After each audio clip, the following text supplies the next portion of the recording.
and such a significant member of the associates of Sri Chaitanya Mahaprabhu. Like I say, it's a little intimidating, but I'm going to give it a shot by the blessings of the devotees. There are different prominent literatures in the Chaitanya Lila pastimes. Of course, we've discussed before which these are. There's the most well-known, Sri Chaitanya Charitamrita. Then we have the Chaitanya Bhagavat. Sri Chaitanya Charitamrita, of course, by Krishna Das Kaviraj Goswami. Then the Chaitanya Bhagavat, which is by Vrindavan Das Thakur.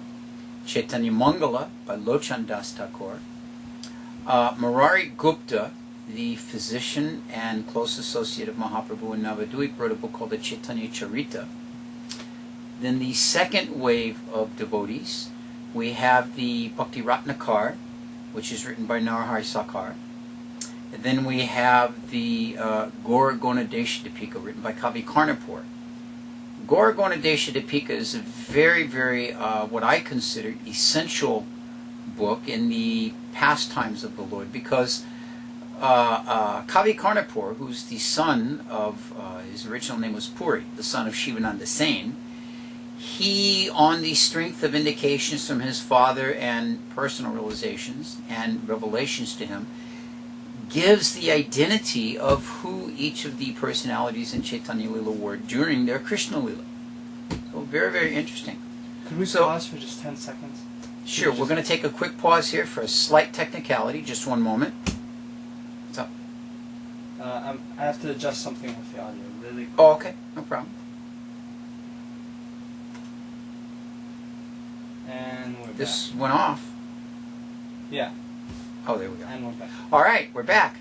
That was just a little break to enhance your taste, those of you that are listening and watching, just to give a little more interest. So, all right, so sound better now? Everybody happy? Good, good. There we go. Mauricio, thank you for keeping us in the loop. We appreciate it. All right. So, Gaura Gonadesha Dipika. Kavi Karnapur explains in there that Haridasa Thakura is the combination of three different personalities. Now, we talked once before, actually a couple of times, we mentioned how the defect of material consciousness is linear thinking.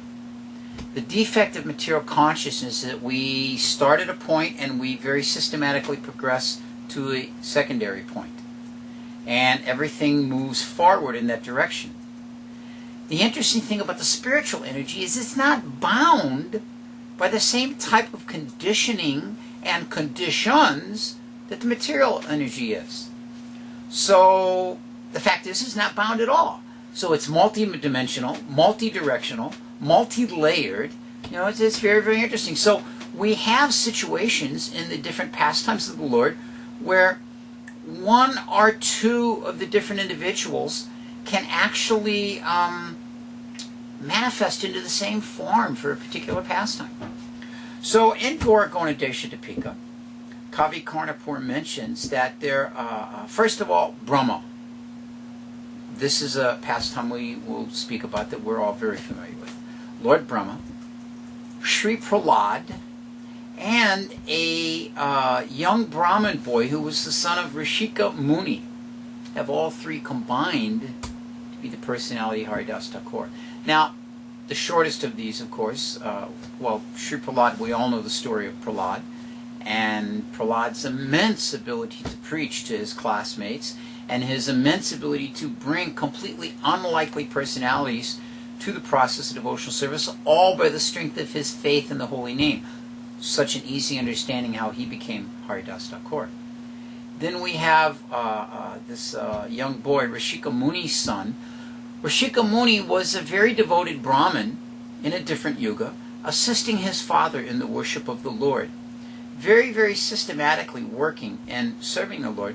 And he gave one Tulsi leaf to the Lord on the instruction of his father, but he failed to properly cleanse that Tulsi leaf beforehand. Now, in previous ages, cleanliness was a heavy, strict, foundational principle of the Brahminical community. I mean, of course it is nowadays too. Brahman means to be always clean. But even the subtleties were very, very much particular. So because he hadn't cleaned the Tulsi leaf first, this meant it was unclean. Unclean meant yavana, lecha. So his father cursed him. This is a pretty heavy father. Some of you may have grown up with strict fathers. I don't know if any of them cursed you to take another birth. So his father cursed him, you'll take your next birth as a mlecha because you do not know how to be clean. Interesting. Now, of course, this is all the pastimes of the Lord. But, so in this way, he came to be Haridasa Thakura. Now, my favorite, and what I think is the most exciting and interesting in these stories, deals with Lord Brahma. During Krishna's pastimes, Lord Brahma was observing all the different activities of Krishna in Braj. And he was seeing how all the cowherd boys and all were worshipping this little cowherd boy Krishna. They're all worshipping him and they treat him like he's someone special. You know, I'm actually more qualified than Krishna is. I'll show this Krishna who's really the topmost, who's really in charge. So we know the story. Brahma Vivaha Mohan. How Brahma became illusioned and tried to play a trick on Krishna. So what trick did he play? He took all the cowherd boys and all the calves and hid them in a cave for 1 year. By an illusory arrangement, he captured all the cows, and then the boys went to look for the cows, and he captured all the cowherd boys, and he hid them in a cave, and blocked up that cave. Now, of course, why would he keep them there for 1 year? He didn't actually keep them there for 1 year. He put them in the cave, blocked up the cave, and said, okay, now we'll see what Krishna does. And then he thought, that probably wasn't a very good idea. I mean, after all, Brahma's the head of our Sampradaya, and he's the creator of the universe. So he's a very intelligent person. He thought, probably not a very good idea.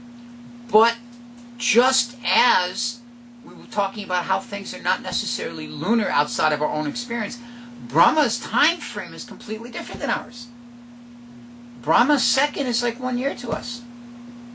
So in the time that he captured the boys, put them and hid them, and then said, oh, not a good idea, I should go release them, he observed two things. One, that 1 year had passed in the time of the Earth planet.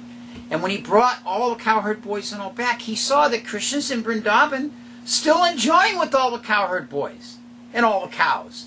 That Krishna had actually manifested new friends and new cows from his own expansion so that the mothers and the mother cows wouldn't be put into any anxiety. It mentions that during that year, the love of the mothers and the cows increased for their boys and their calves tremendously so, because it was actually Krishna. So Brahma saw this, and he became very forgetful, and he prayed to the Lord, my dear Lord, please forgive me. I did not mean to do this. I'm simply a fool. How can I make up for this? So Krishna said to him, he said, in the Kali Yuga, I will appear as the golden avatar in the color of Srimati Radharani, experiencing the mood of Srimati Radharani, and you will come and assist me in these pastimes. So Brahma began to think about this, that the Lord will appear in Mayapur. So he went to Mayapur, to Antardweep, which is the center island in the Navadweep 9 islands, and he began to meditate. How will I serve the Lord and not make a similar offense? I mean, I'm big Brahma and I made such a big offense. Now what if I serve the Lord in this pastime and I make it? So the Lord understood his meditation, and the Lord appeared to him in his form as Gauranga. And he said, my dear Brahma, when I appear in this form as Gauranga, you will appear as my close associate. But you will be born into the family of Muslims so that it will keep you humble. You will take a low birth. You will not be born into an upper-class Brahmin family. But you will assist me in wonderful ways in spreading of the Sankirtan movement. And Gauranga disappeared. Brahma was very, very happy. And then in due course of time, Brahma took his birth. So these are the 3 different stories, given all from very reliable and authoritative scriptures. Now, this story of Brahma's appearing, this is from Bhaktivinoda Thakur's Navadweep Mahatmya. He tells that pastime there. So sometimes we understand there are multiple ways in which the Lord carries out his activities. This pastime is also confirmed in the Advaita Vilas, which is the pastimes of Advaita Charya. Excuse me.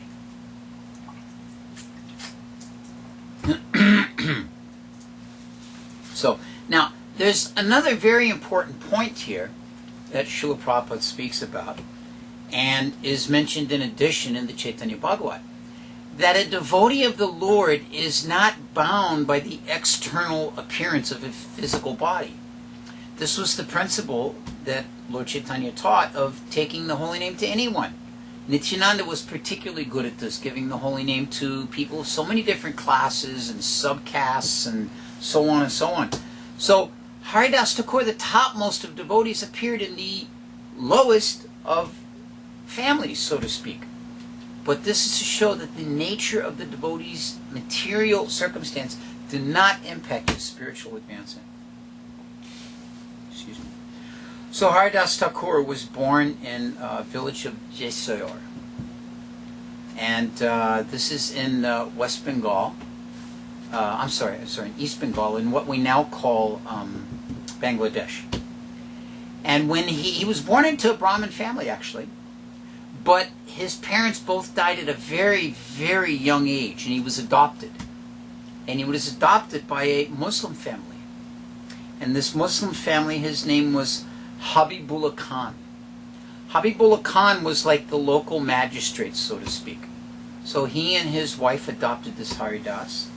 And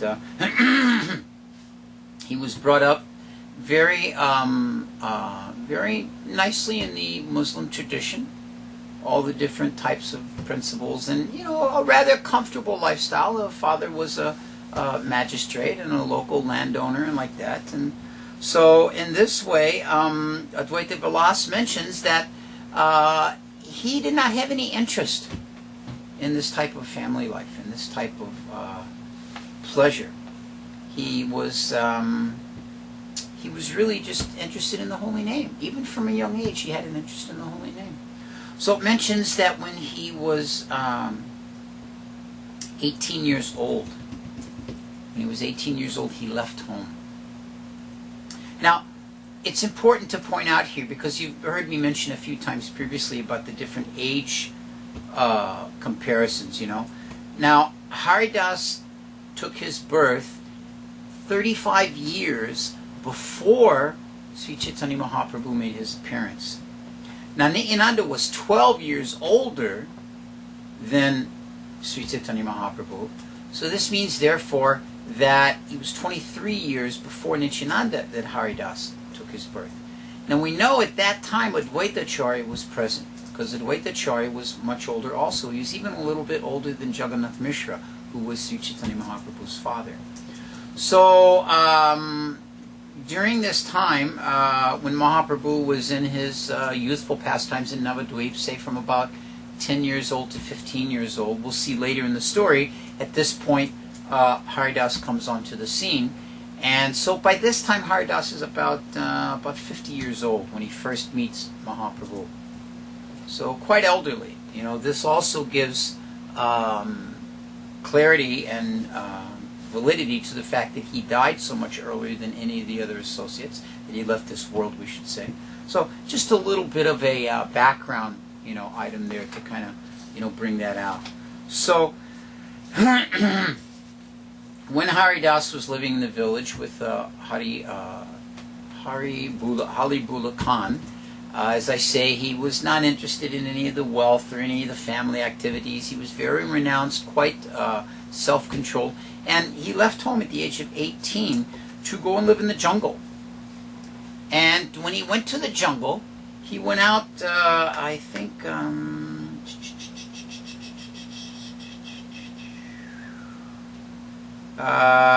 there's a name for the jungle, but I don't remember it.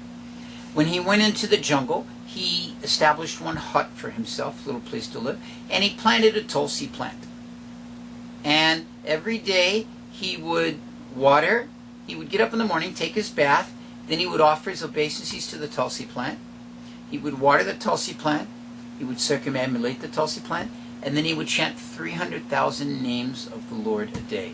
3 lakhs, as they say. If you do the math and figure this out real quickly, it comes out to 196 rounds a day. 196 rounds. Now, Srila Prabhupada gave us 16 rounds. 16 rounds takes about, well, actually, Prabhupada said if you're very good and you chant 5-minute rounds, it takes an hour and 20 minutes to chant 16 rounds. So if we take into account that Haridasa is probably pretty good at chanting, we're looking at about 22, 23 hours a day of japa. This was Haridasa Thakura's program. Now it mentions that the first 64 rounds, he would chant 64, the first 64 rounds, he would chant quietly in his mind. The second set of 64 rounds, he would chant audibly. And the third set of 64 rounds, he would chant very loudly. And then he would travel around to different places, and he would go madhukari, as it says. So he would take a little prasadam from here or there. You know, people would actually, no, I'm sorry, excuse me, I'm jumping ahead in the story. He would actually take what, people came to know that there's this saintly young boy here chanting the holy name, so they would bring all kinds of prasadam and, you know, fruits and things like that, offerings.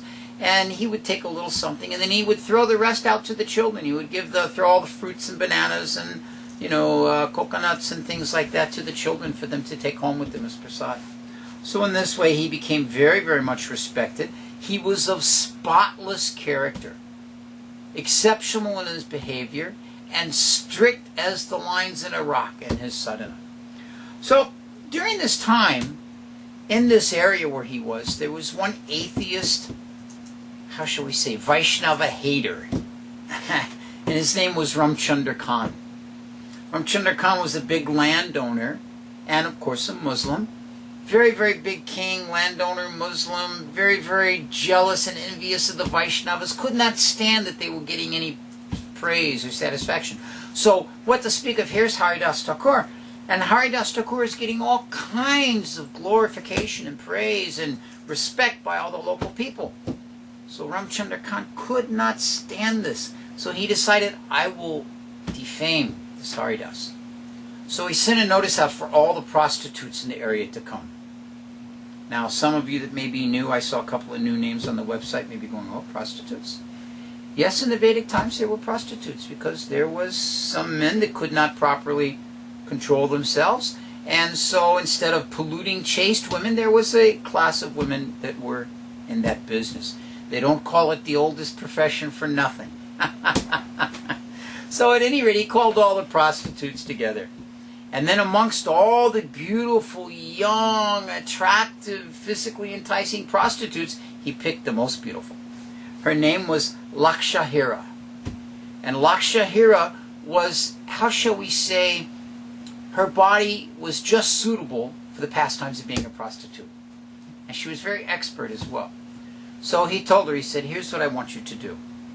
I want you to go to the residence in the forest of this Haridasa. And I want you to entice him. And I'm going to send one of my guards with you to hide. And once you've enticed him into accepting your sexual favors, then I will arrest him as being a fraud. And I will prove that he is not what he says. So she said, all right, not a problem.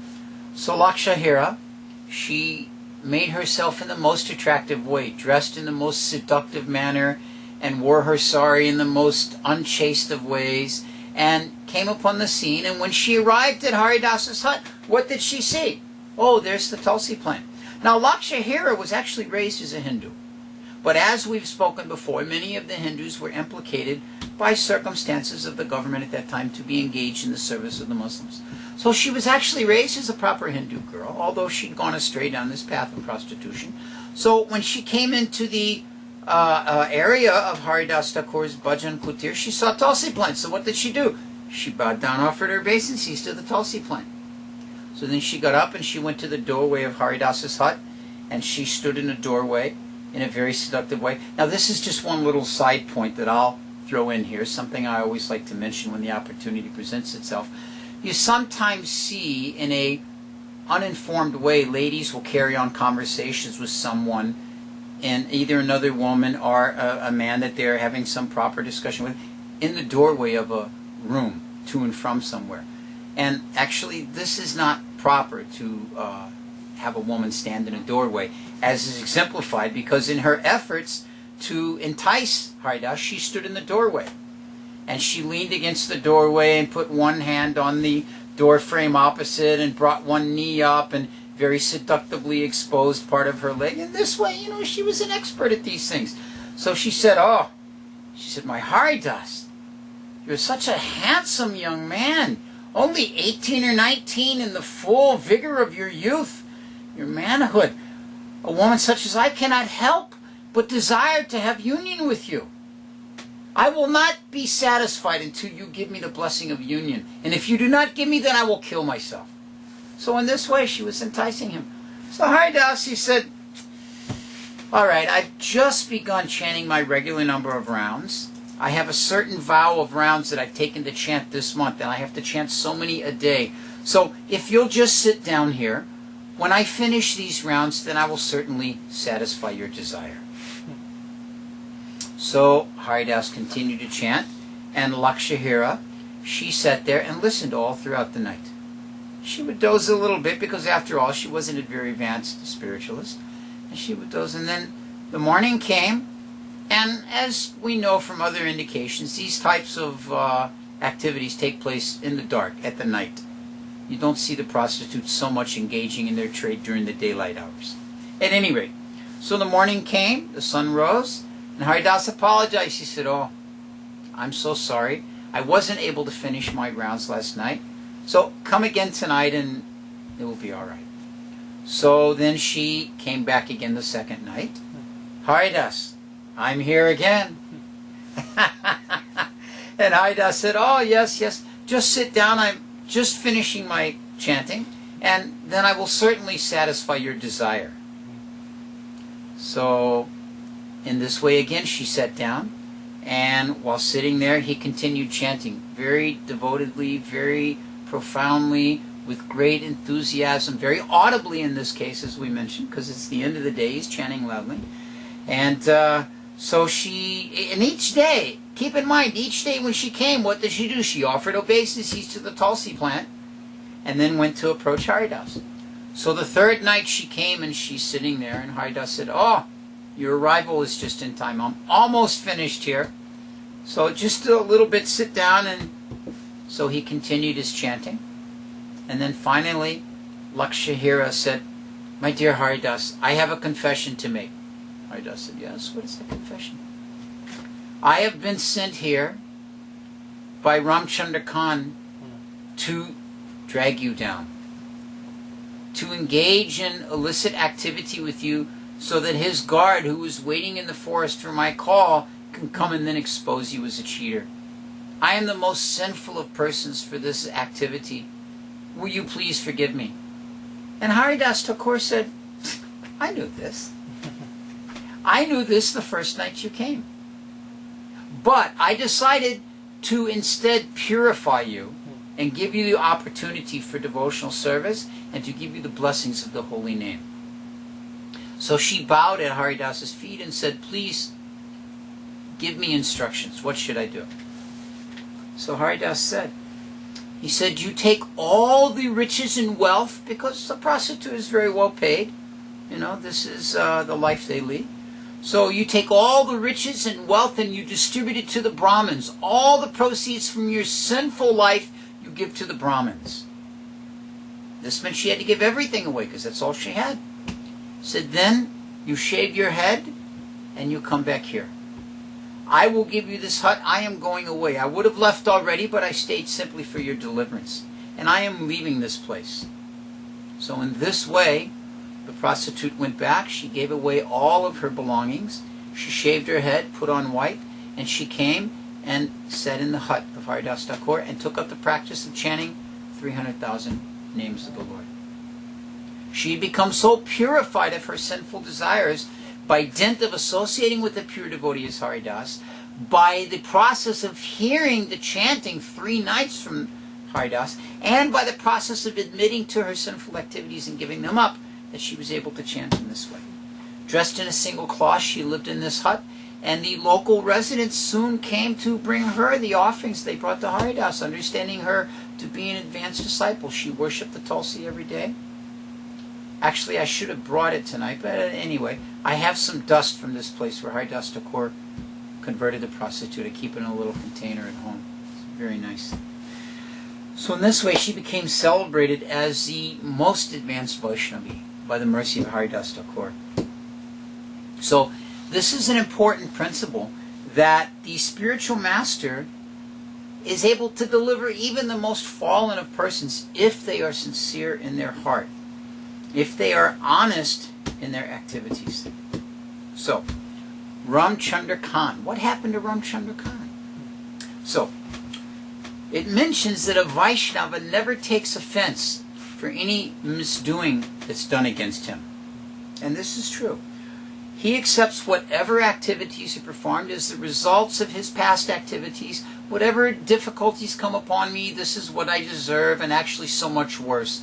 So a Vaishnava never takes anything personal. However, the Lord does not have such a satisfied feeling about a person who commits an offense against a Vaishnava.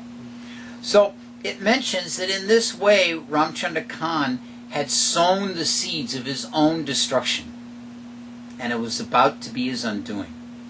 So in this course of time, Nityananda, who, remember, Nityananda was appearing before Lord Chaitanya. Nityananda came and came to this village, and he was aware that Ramchandra Khan had this very bad reputation for Vaishnava. So he came to give Ramchandra Khan the chanting of the Holy Name.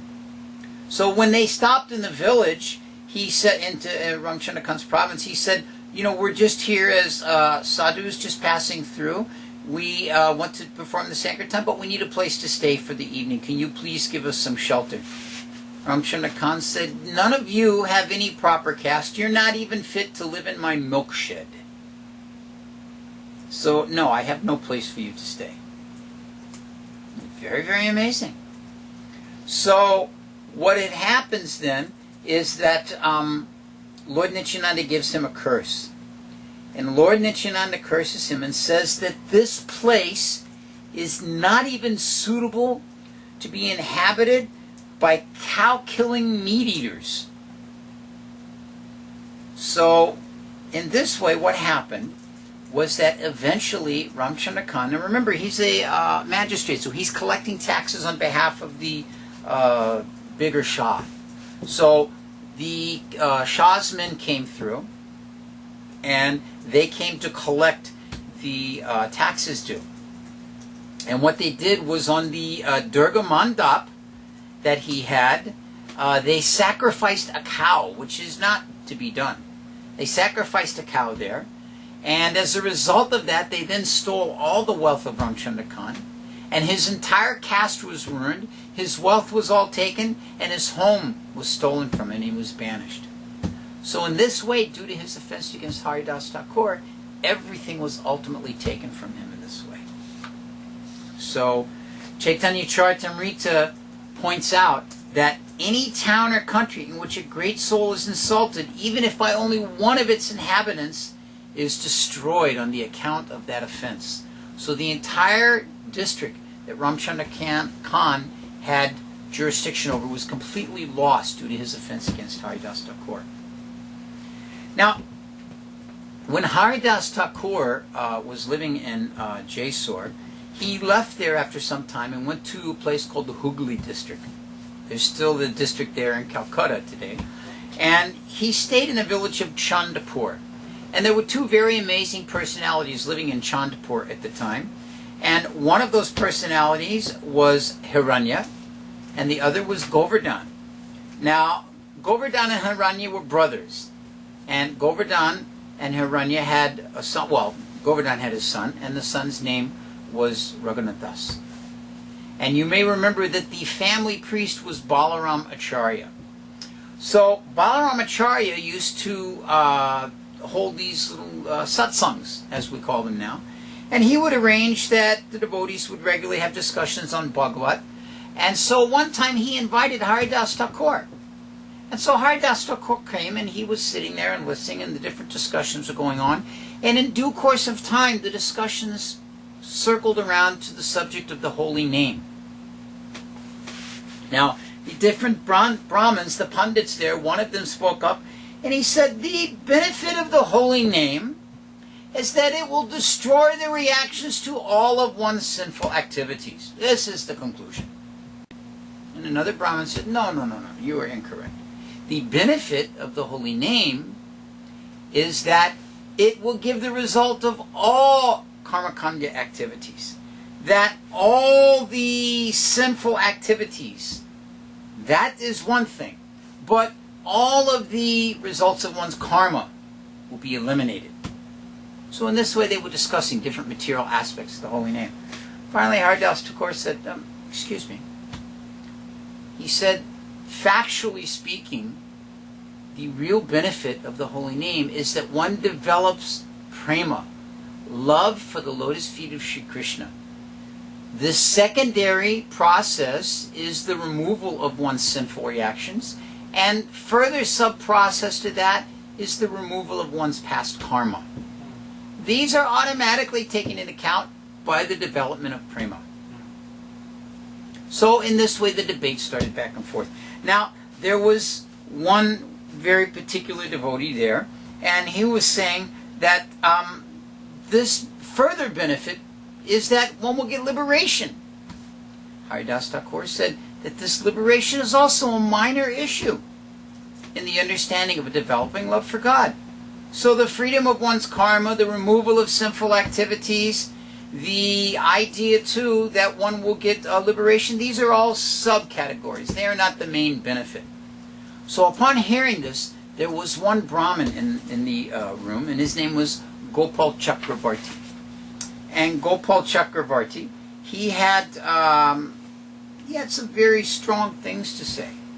He did not accept the fact of what Haridasa Thakura was saying. He said, you mean to tell me that simply by chanting the holy name one automatically gets liberation? That which is strived after by yogis for hundreds of years? That automatically the sinful reactions are gone and one develops prema that easily? This cannot possibly be true. I challenge you, Haridas, that if this is true, then I will cut off my own nose. No, I'm sorry. If it is not true, then I will cut off your nose. And if it is true, then I will cut off my own nose.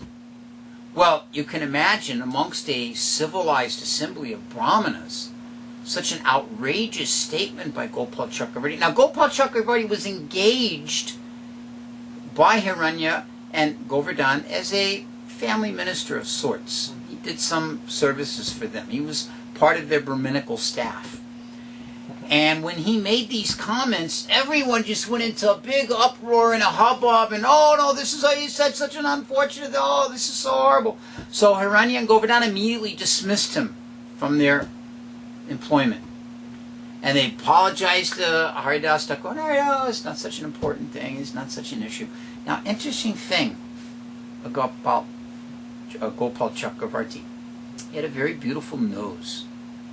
Now, generally, we don't tend to think of noses as so beautiful, but, you know, sometimes it can be the redeeming characteristic of a person. He had a very beautiful nose, and he was very proud of this nose. So, because of the offense he committed against Haridasa Thakura, what happened? As we heard last week in the case of the other Gopal, his nose melted off from leprosy. He lost that beautiful nose, and he lost his employment in the home of Govardhan and Hiranya, and he was left in the most unfortunate of circumstances.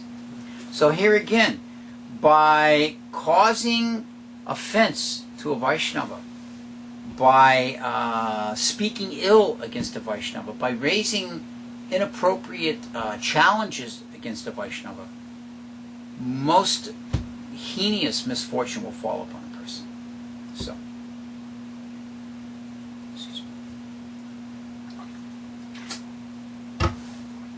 who we got in the chat room tonight? See, we have Creole Kid, a new name, Creole Kid. Nice to have you with us. Brian is also new, and Harsh. Nice to have you all with us. I saw that our old friend Mauricio's there. Nice to have you with us, Mauricio. Okay, we've got a good crew there. And Holy Grass is there. Hare Krishna, Holy Grass. Nice to have you all in there. I see some of you have been asking some questions. As you have been informed now, our approach is that we run the program for about an hour, then we can break and do questions then. Of course, we have many, many topics on Haridasa Thakura. We may have to do 2 nights on Haridasa Thakura. All right, so in due course of time, Haridasa Thakura decided to go to Fulia. Fulia is a village near where Advaita Acharya was living in Shantipur. So, as we mentioned, Advaita Acharya was a bit older. He was understood to be 17 years older than Haridasa Thakura. Advaita Acharya was quite elderly. As I mentioned, he was considerably older. So, Haridasa Thakura was living there in one cave. Now, generally we think of living in a cave, you know, but this cave, I've been to this place, is simply a hole in the ground. Just a spot down there. So, this was where Haridasa Thakura was living. And so, in this way, he would associate with Advaita Acharya. And when Advaita Acharya knew that he was there, Advaita Acharya understood that Haridasa Thakura is the most advanced of Brahmins. He may be appearing in a Muslim body, but because of his attachment for the holy name, because of his purity in his devotional service, he is the most advanced, he is the highest. So when Advaita Acharya would perform the Pritri Shraddha, the offering of grains to the forefathers, he would take the first prasad plate after the prasad, and he would give that to Haridasa. And Haridasa said, how can I accept this? I'm just a low-born Muslim. He said, no, you're the most elevated of Vaishnavas. So you should accept. And even the Brahmins criticized Advaita, but still he told them, he said, no, this Haridasa Thakura, he is the most advanced of Vaishnavas, therefore he is getting the place first. So in this way, Advaita Acharyas, we know, began to contemplate, you know, how the world would be saved without some type of devotion being present to the Supreme Personality of Godhead. And Advaita Acharya was, of course, very responsible for his bringing of the Lord by his calling, his causing the Lord to descend. Haridasa Thakura was with him in these times. It actually mentions that at the time of Mahaprabhu's birth, Haridasa Thakura and Advaita Acharya both roared in loud ecstasy. And no one could understand what they were doing, but they both knew in their heart that the Lord had finally appeared in this way. So, in this way, Haridasa Thakura continued living with Advaita Acharya. And while he was living with Advaita Acharya, the second of the 2 tests by women appeared to him. Now this test was none other than Maya Devi herself. Maya Devi herself appeared before Haridasa. I have heard this Haridasa is so advanced, I want to actually test him. Now, of course, devotees, we are often tested by different enticements of material nature. And these are tests by Maya, because her job, unlike the prostitute, her job is to see what is the quality of this devotee. Is it genuine? Like that. So she wasn't testing to see, oh, I want to make him fall down. She was just testing him to see the level of his sincerity. So, again, she came before him, dressed, you know, very, very nicely and attractively, and called to him, you know, that she wanted to enjoy with him. And so Haridasa told her, he said, you know, same thing, I've got my fixed number of rounds to chant, so you please just sit down and then I can satisfy your desires. Maya Devi did not have to do this 3 times. She understood right off that Haridasa Thakura is a very advanced devotee. He is not going to succumb to my enticements. And she immediately offered obeisance to him. And so Maya Devi was astonished to see that he did not get the slightest distraction from his chanting of the holy name for her presence. So in this way, she actually admitted her defeat and took initiation from Haridasa and then disappeared from the scene. It's mentioned like that. There's a quote in the Chaitanya Charitamrita where Maya says, previously I have received the name of Lord Ram from Shiva, but I had the desire to hear in the name of Krishna from you, Haridasa. Ram's name gives liberation, but Krishna's name gives prema. You have made me most fortunate by giving me the name of Krishna, and now I feel love of God washing over me. So this was the indication of why she appeared. Unlike the prostitute who appeared with ulterior motives but was purified, Maya appeared specifically to get something of spiritual benefit from Haridasa Thakura. So Vrindavan Das Thakur mentions in his Chaitanya Bhagavat that prior to Haridasa's going to Pulia, where he met with Advaita, that he was living in an area just near Shantipur, but not exactly there, and that the Brahmins of that village, they came to understand the glories of Haridasa Thakur by his chanting, and began to give great appreciation to him. And they were actually honoring him in a great way because they could realize he's a very advanced devotee. Now, in that area, there was a Qazi. And we remember that the Qazis had different responsibilities at that time. And this Qazi began to know that not only is Haridas receiving praise, but this Haridas was born in a Muslim family, but he's taken up the Hindu tradition. Excuse me.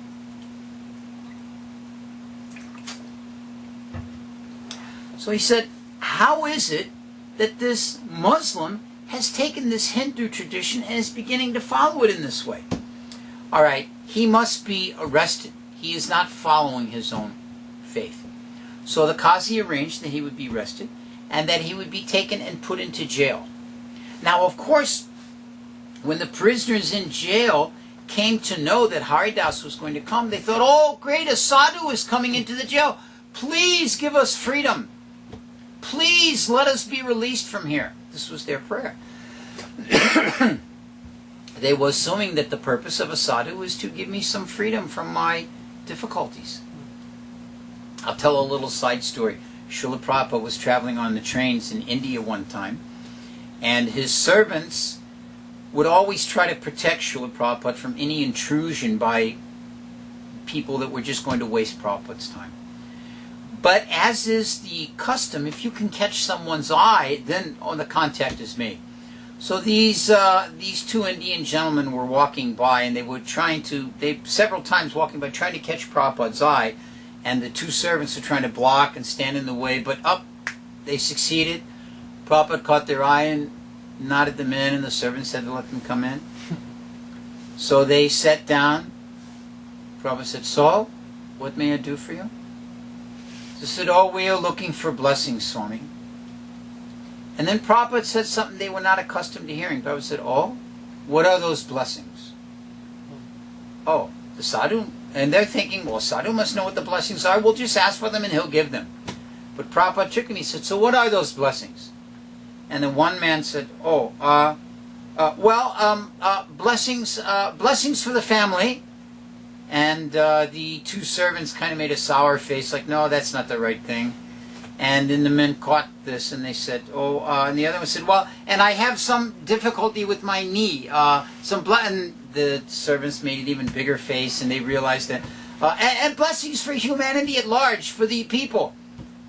And the servants were just shaking their head. And Srila Prabhupada at this point stepped in. He said, do you want my blessings? This is my blessings. And he pointed to his two servants who were nice in tilak and shaved head and dhoti and kurta. He said, this is the blessings I have to give. Do you want them? And then the story goes, the men very quickly excused themselves and got up and went out of the room. So the prisoners in the jail, Haridas is thrown into the jail. They're thinking, oh, all right, now we will get our blessings. We will be free. So Haridas said, well, the blessing I give you is that you stay here in the jail. What?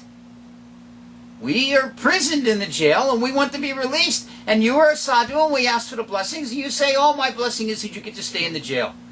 Why should we want to stay in the jail? What kind of blessing is this? And Haridas explained, because in the jail, you have no need to look out for your necessities. Everything is provided for you. You have the ideal situation to take up the chanting of the holy name of the Lord. No concerns with anything else, simply sitting and chanting all day. So in this way, it was very, very wonderful. They actually were able to get this association of Haridasa Thakura. So anyway, the prisoners, they were encouraged, don't be sad, just take up this chanting like that. And so they began to chant and dance, very, very nice like that. So at any rate, the Nawab came to hear that the Qazi has put this Haridas into the jail, and that this Haridas was at one time a Muslim. So he said to the Qazi, he said, you have not made any success in changing him, so bring him to me.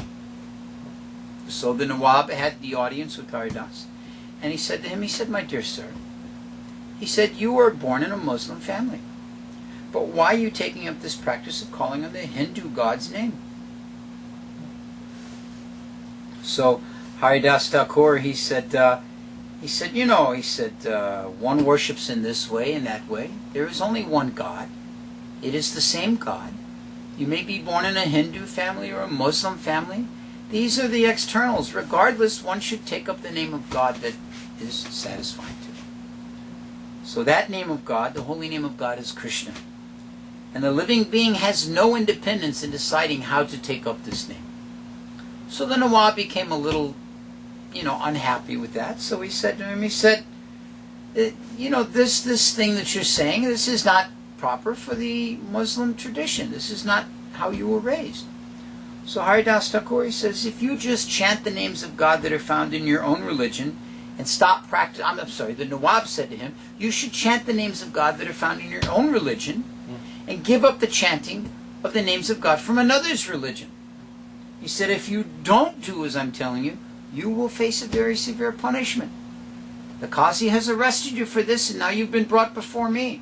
So it is best not to try and convince me of philosophy and this and that. So Haridasa Thakura listened.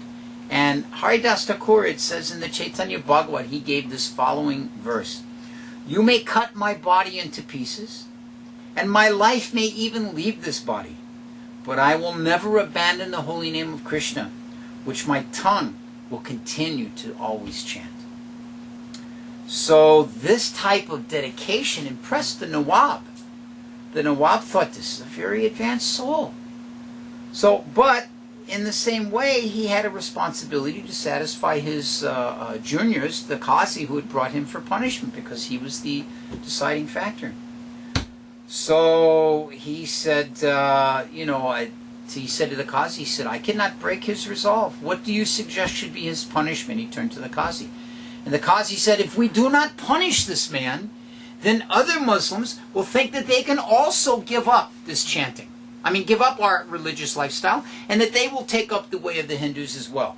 Therefore, he should be taken to 22 marketplaces and beaten. Now, it was a common practice for a thief to be beaten in 3 marketplaces. And usually by the 3rd marketplace, the person would be dead. If you were given the sentence of beating in the marketplace, you really knew it was over. Because there would be 2 massive guards with cane, bamboo sticks, that would beat you in one marketplace and then drag you to another marketplace and beat you. By the time you got to the 3rd one, you were dead. So he ordered 22 marketplaces. And if this individual is so spiritually strong, then we will see if he lives after that. So the Nawab said, all right, this is the order, so let it be carried out. So in this way, it's described the most cruel of beatings took place for Haridasa. From marketplace to marketplace, they drug him. And they beat him and beat him. It mentions that the torturers saw that after 22 marketplaces, still Haridasa Thakura was alive. Now, Sri Chaitanya Mahaprabhu had wanted to appear and protect Haridas from these beatings. But Haridas prayed, my dear Lord, please do not punish them. His exact words for, be merciful to these poor souls, O my Lord. Though they treat me like an enemy, I do not consider what they are doing an offense. So the Lord was pleaded to by Haridasa Thakura on behalf of these Muslim torturers that you please don't punish them. So he didn't. So at the end of these 22 marketplaces, the beaters, the 2 soldiers, they saw that this man is still alive. So they began to say to him, you don't die. How is it that you're not dying? After 3 marketplaces, a regular man is dead, and you're doing 22 marketplaces and are not dead. How is that? Then they began to talk to each other. The Kazi will think we haven't severely beaten him. The Kazi will begin to think that, oh, that we didn't beat him enough. How will we deal with this? Then he will torture us. Then he will beat us. My dear Haridas, you must do something to save us from this. So they began to pray to Haridas. So Haridas could see that his very presence was causing difficulty. So he said, oh, you want me to die? Then I will die. And he went into a samadhi trance. Now, when he went into the samadhi trance, it mentions that his body was laying there, and they were thinking, okay, we'll throw the body into the water. So they tried to lift it, these two men, and they couldn't. And they called in some elephants, and they couldn't move him. He was not able to move him at all. And then they began to lament, oh, if we did not move Haridas's body, then we will be the most unfortunate. We will be punished even more. So immediately upon hearing that, the body of Haridas became as light as a feather. And so they decided, okay, we will take him back to the Nawab. And the Nawab could see that he had been punished and was now dead. So he said, all right, bury him at such and such a place. The Qazi said, no. Burying him is too good. Someone may dig him up and try to perform some worship of him. He should simply be thrown into the water and carried out into the sea by the waves of the Ganga. So they took his body and they threw it into the Ganga. And when Haridasa Thakur's body hit the Ganga, it floated. And it floated across the Ganga to Fulia. And when it got to the banks on the other side, he broke out of his samadhi. He got up on the banks, raised his arms into the sky and chanted, Hare Krishna, jumping and chanting and dancing. And the servants, the Muslims on the other side, they said, oh, he must be a great saint, a great saintly person. We have committed a horrible offense. So in this way they began to offer obeisances and pray that they would be forgiven in this way. So it mentions that when the Lord later showed his Mahaprakash pastimes at the house of Srivas, we spoke about this last week. Excuse me.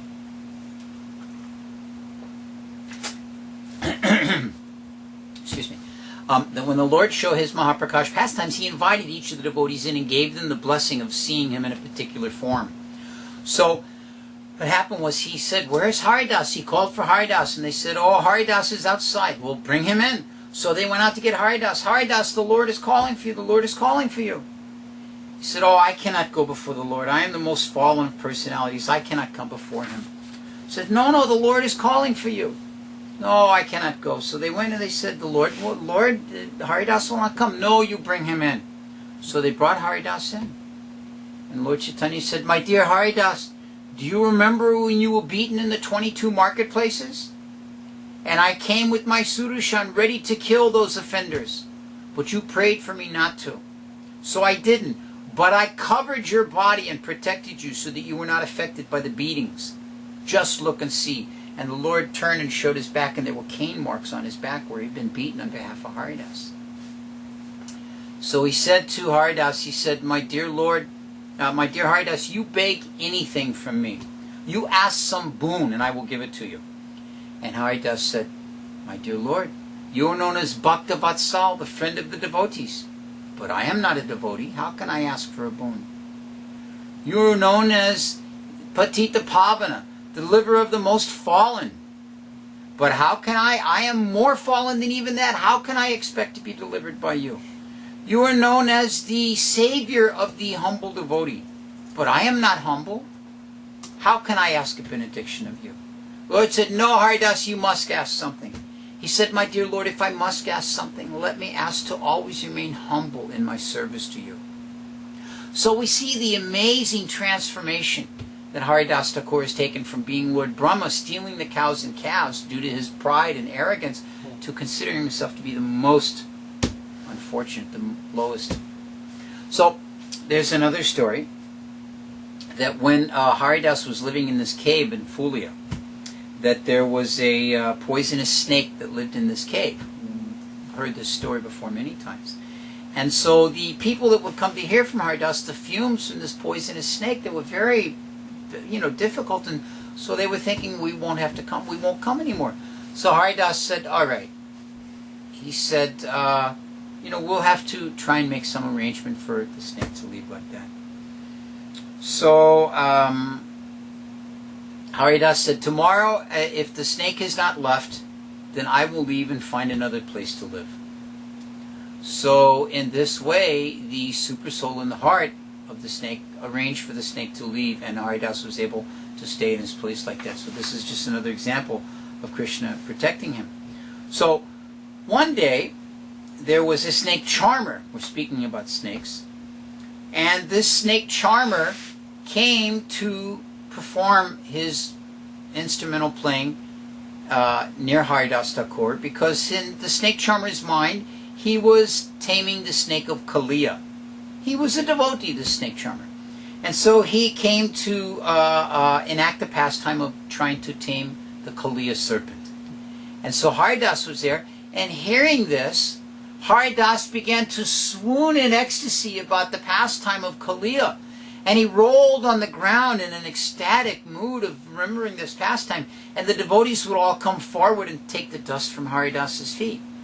Now there was one impostor standing nearby that saw that, oh, they're respecting this Haridasa and touching his feet. If I swoon in ecstasy also, they will touch my feet. So while the snake charmer was playing his musical instrument in this pastime of taming the Kaliya serpent, this impostor came up and he began to fall and roll on the ground. But everyone understood he's simply a cheater and impostor, and they took sticks and beat him, and he screamed and yelled and got up and ran away.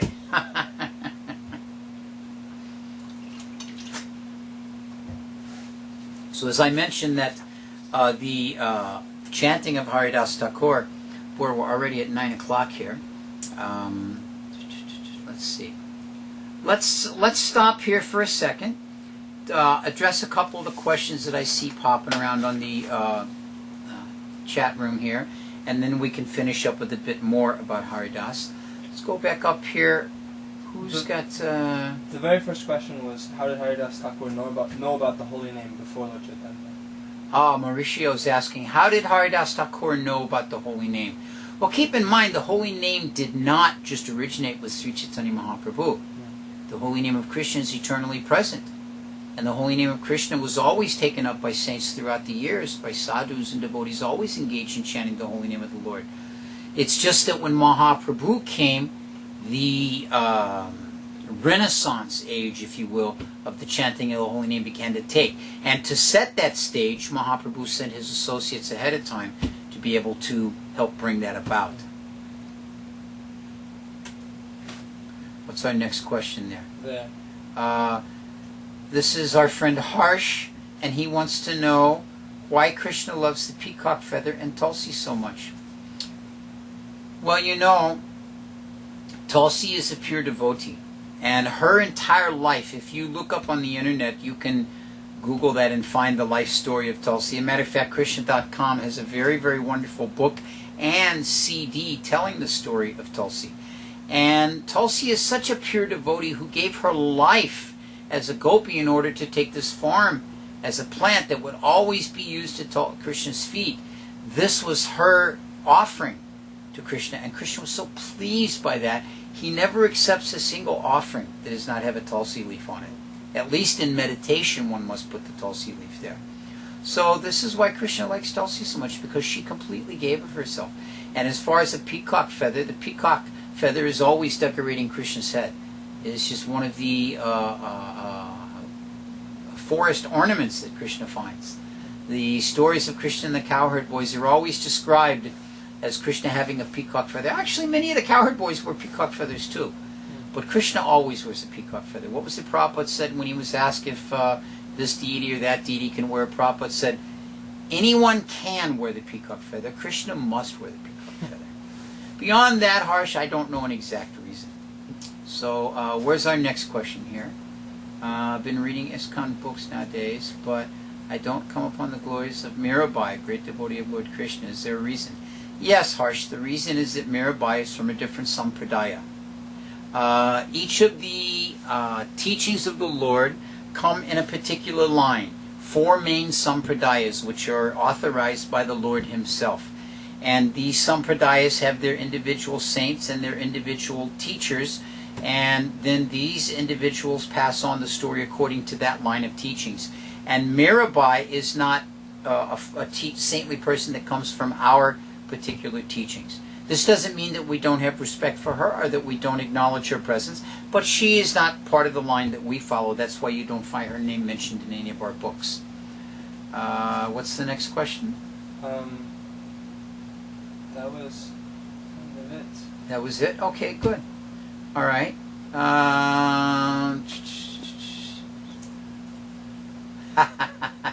My good friend Dhruva Maharaj Das is appreciating the Haridasa Katha. We were hearing from him just the other day, and he's making note that so far we only see the disciples of Haridas are prostitutes and Maya Devi. Yes, better him than us. All right, so let's return back here. The King of the Peacocks, Haridam, is saying the peacock feather story because Krishna was pleased with the King of the Peacocks. You know, something like that does stick in my mind. I can't place a connection with it. And maybe my friend Dhruva Maharaj, if he's still there, knows something about the peacock and the peacock king or something, but I can't speak on that which I'm not familiar with. And Mauricio is asking, is there a connection with Sanatana Goswami and Mirabai? There's some story that's told about, I don't think it's Sanatana, I think it was Rupa. Might have been Sanatana, but it's Rupa or Sanatana, about Mirabai asking to meet with them and them saying, no, we don't meet with women. And then Mirabai saying, oh, I thought in Vrindavan Krishna was the male and everyone else was female. I don't know the authenticity or not of that story. It is a common story you hear in Vrindavan, but I can't cite the exact reference of where it is. I do know that there was some correspondence I've read in other Vaisnava literatures between Mirabai and the saintly Goswamis and the Acharyas in Vrindavan at that time. Harsh is saying, do you believe that Mirabai would have reached Golok in the end of her due to the culmination of her bhakti? Harsh, here again, I really wouldn't be able to say what's what with Mirabai because I'm not that familiar with her life and her devotion. I know she was a great poet and singer of the glorification of Krishna, and Krishna does say that if one remembers me at the time of death, he doesn't say if you're in this sampradaya or that, he says if you remember me at the time of death, you go. So certainly if that's the established, then there. Holy Grass is asking, what are the 4 lineages that Krishna established? Okay. The Sri Sampradaya, the Rudra Sampradaya, the Brahma Madhva Gaudiya Sampradaya, and which one am I forgetting about? It's 3. Vishnu Swami. Vishnu Swami is the Acharya for the Sri Sampradaya. The Nimbarka Swami. What is that? Huh? Nimbarka? Nimbarka, yes, Nimbarka, the 4 Kumaras. So, Lakshmi, the goddess of fortune, Shri, thank you, Haridam, Kumaras. Lakshmi, the goddess of fortune, the Sri Sampradaya. The Nimbarka is the Kumara Sampradaya. Then there's the Brahma Madhva Sampradaya, which culminates in the Gaudiya edition to that of Sri Chaitanya Mahaprabhu. And then there is the Rudra, the Rudra Sampradaya, which comes from Lord Shiva. So those are the 4 Sampradayas. There we go. Haridam has got them all. Shri, Rudra, Kumara, and Brahma Madhva Gaudiya Sampradaya. There we go. All right. Which one was Arjuna in? Mauricio asks. Well, I would say the Brahma Madhva Gaudiya Sampradaya, since he was he was a disciple. Krishna is saying on the battlefield that I spoke this to Sun God, and that you know, you got me there, Holy Mauricio. I'm going to have to look on that and find out. I can't give you an answer right off the top of my head. Check with me next week. I'll make a note and look that up for you. All right. So, shall we finish with some more Haridas, or shall we? Let's go ahead. Let's go ahead. We've only got a few more pages here. All right. It's a little bit after 9. We'll run a long one tonight. Why not? Okay. So where were we now?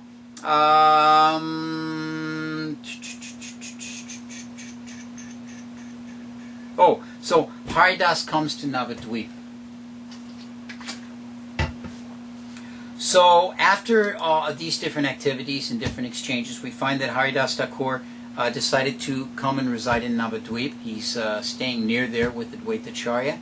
And at this point, he meets Sri Chaitanya Mahaprabhu. As I mentioned in the beginning, Mahaprabhu was about 10, 15 years old, something like that. Haridasa Thakur is about 50 years his older. Now, Mahaprabhu immediately arranges for Nityananda and Haridas to go out on Sankirtan, on Harinam. And he sends them out every day as part of this Harinam Sankirtan. And these are his two generals in the Kirtan party. Now, Nityananda, as we know, of course, is always intoxicated with the love of Godhead. And what we find is that Haridas Thakur and Nityananda go out and they encounter these two individuals, Jagai and Madai. And we all know the story very well. Jagai and Madai are two drunken Brahmins by birth, but not by activity. And they're really engaged in sinful nonsense activity. And they're always causing trouble to the Brahmins, to the Vaishnavas. And so Haridas and Nityananda come to them, encouraging them to chant. And they began to curse at them and run after them with sticks, trying to chase them, because they see the chanting as a disturbance. So Nityananda, of course, is some 20 years younger than Haridas, and he takes off.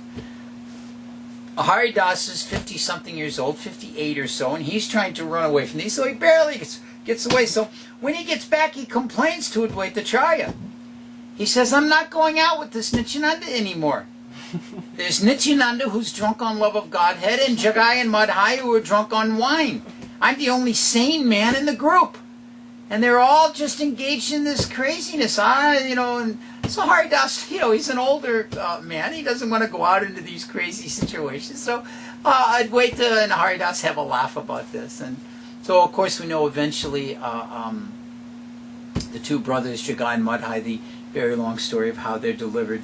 And in this way they're freed. But we see that Haridasa Thakur was an integral part of the Sankirtan activities of the Lord at that time. Haridasa Thakur also engaged in the water sport activities of the Lord when he would take bath in the Ganga with all the devotees.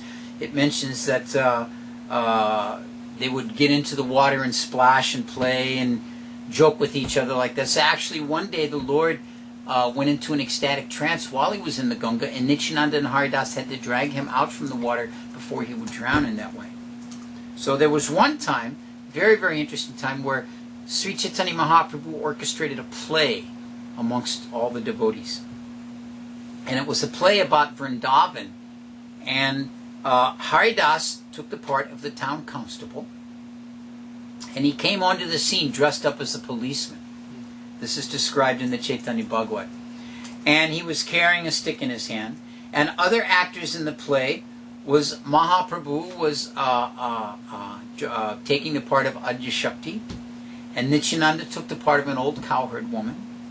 Advaita took the part as the town clown, and Gadadhar Pandit took the part as a cowherd girl, and Srinivas took the part as Narada Muni, who he actually was anyway. Excuse me.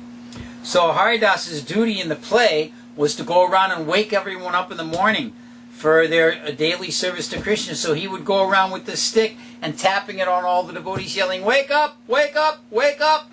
Jeev Jago is probably what he said in Bengali. So in this way, he would wake all the devotees up, and then Srivas, dressed as Narada Muni, would begin this ecstatic dancing and get all the devotees engaged in a chanting of the holy names like this. So this was one play that Mahaprabhu arranged, and Haridas had the part of the policeman in it. It mentions that the night that Sri Chaitanya Mahaprabhu was to take sannyas, Haridasa Thakur could understand that the Lord was going to take sannyas. And he was very, very disturbed by this news and by this idea that the Lord would be giving this up, but he knew this was the pastimes of the Lord. It mentions that once Chaitanya Mahaprabhu took sannyas and moved to Puri, that Haridasa Thakur left Navadvip and went to Puri and stayed there in Puri continually till the end of his life with this personality of Godhead. And when he was in Puri, he would never go into the Jagannath temple. It's not that he was banned from going in, But he would, out of humility, because he considered himself to be a low-class Muslim, and he figured if I go anywhere near the gates or near the temple, then the pujaris might accidentally touch me, and I'm so contaminated, and they'll be ruined in this way like that. So he would not go in. He stayed in a small hut just a short distance from the Jagannath temple. Rupa Goswami also lived a distance like that. He didn't live very close to the Jagannath Mandir either. So in this way, they, were very active in the pastimes of the Lord there. It mentions that Haridasa Thakura was one of the dancers in the 7 kirtan parties for the Rath Yatra every year. As we've talked previously, there were 7 different kirtan parties with different kirtan leaders. I think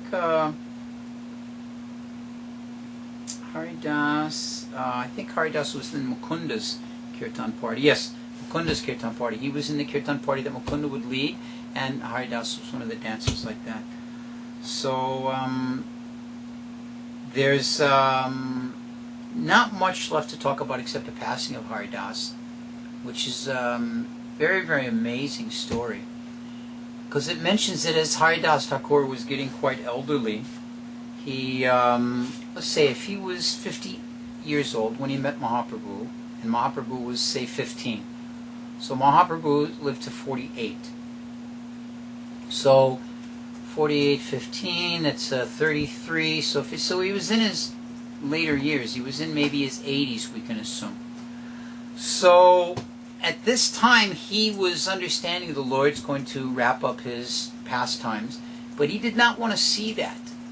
This is commonly the mood of a devotee, is they do not want to witness the pastimes of the Lord's departure from this world.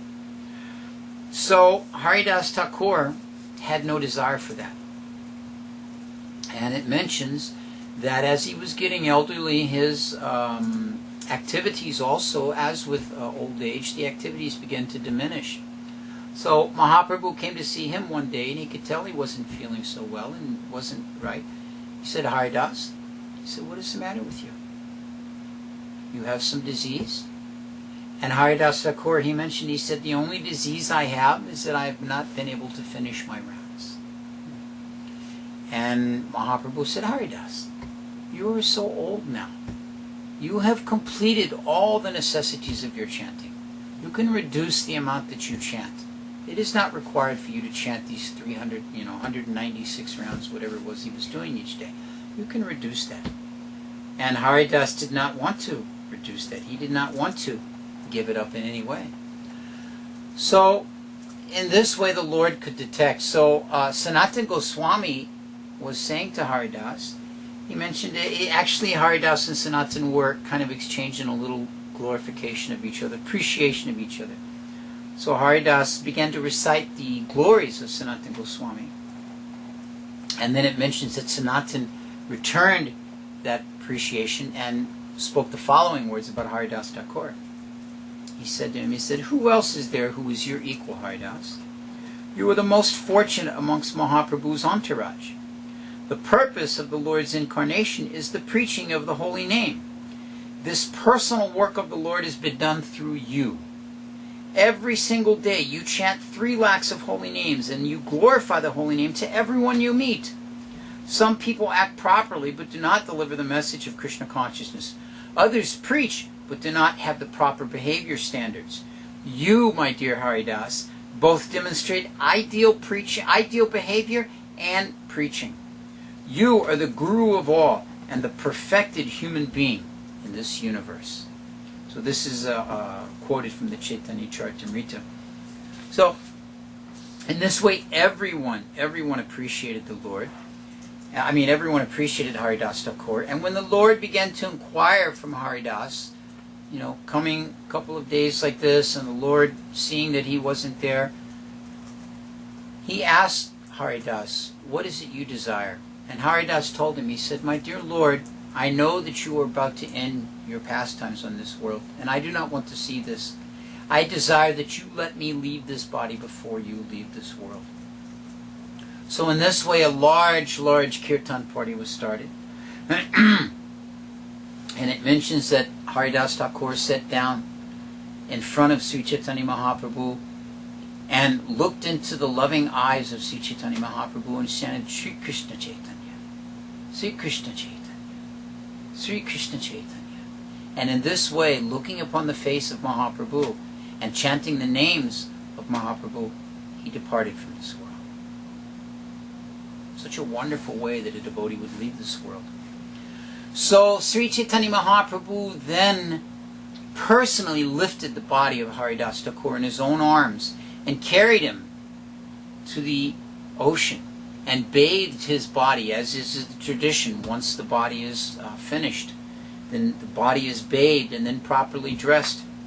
And then they dug the hole for the samadhi of Haridasa Thakura and placed his body lovingly into that samadhi. And Chaitanya Mahaprabhu threw the first handful of sand in. And then he filled up this pit and established the samadhi. And then Sri Chaitanya Mahaprabhu went to all the shopkeepers in Jagannath Puri and begged Bhoga for a feast in the honor of Haridasa Thakura. And it mentions that Sanatana Goswami went with him and wouldn't let him carry it. He arranged for extra help and for carriers and carts to carry all this. And then Chaitanya Mahaprabhu set all the devotees of Puri down and fed all of them the feast in honor of Haridasa Thakura. And then Sri Chaitanya Mahaprabhu, at the end of this feast, when everyone was eaten to their full satisfaction, offered the following proclamation. He said, all those who have witnessed this disappearance festival of Haridasa Thakura, those who have danced, or those who sang the holy names there, those who came and threw a handful of sand on his samadhi, or those who took Mahaprasad on this occasion, they will quickly attain love for Krishna. This is the fruit of seeing such a great personality as Haridasa Thakura. The Supreme Lord was so merciful to me that he gave me the association of Haridasa Thakura. And now that independent Lord has desired to deprive me of that association with Haridas. When Haridas decided he did not want to live, there was nothing more I could do to keep him here. He left his body at the very moment he desired to do so, just as we have heard that Grandfather Bhishma did. Haridas was the exemplary of humanity for this entire world. And now that he is gone, this world has lost a most valuable jewel. All glories to Haridasa Thakura. Chant the Lord's holy name. And then after finishing these words, Sri Chaitanya Mahaprabhu began to engage in an ecstatic Harinam Sankirtan with all the devotees there in Puri. Hare Krishna, Krishna Krishna, Hare Hare, Hare Rama, Rama Rama, Hare Hare. So with that, we will finish. And we thank you for joining us again for another night in the lives of the Vaishnava Acharyas. My name is Chaturatma. Join us again next Monday. Hare Krishna.